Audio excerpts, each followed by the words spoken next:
কমিটির সদস্য অধ্যাপক ডাক্তার এ.জে.এম. জাহিদ ভাই, অর্থাৎ আমাদের ধানের শীষের যে আমাদের প্রয়াত দেশনেত্রী বেগম খালেদা জিয়া, উনি অসুস্থ ছিলেন, এভার কেয়ার হাসপাতালে যতদিন ছিলেন আপনাদের অধ্যাপক ডাক্তার এ.জে.এম. জাহিদ হোসেন ঠিক ততদিন হাসপাতালে ওনার সাথেই ছিলেন।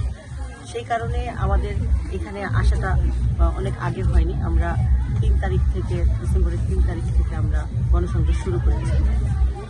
প্রথম এক ধরনের সবার মাঝখানে এক ধরনের প্রোপাগান্ডা ছড়ানো ছিল যে আমরা বাইরের মানুষ, দিনাজপুরের লোক না, কিন্তু আসলে অধ্যাপক ডাক্তার এ.জে.এম. জাহিদ হোসেনের বাড়ি দিনাজপুর, আসলে অরিজিনাল দাদার বাড়ি দিনাজপুর। আমরা তখন থেকে গণসংযোগ করছি, উনি করছে, আমি আমার মতো মহিলাদের কাছে যাচ্ছি।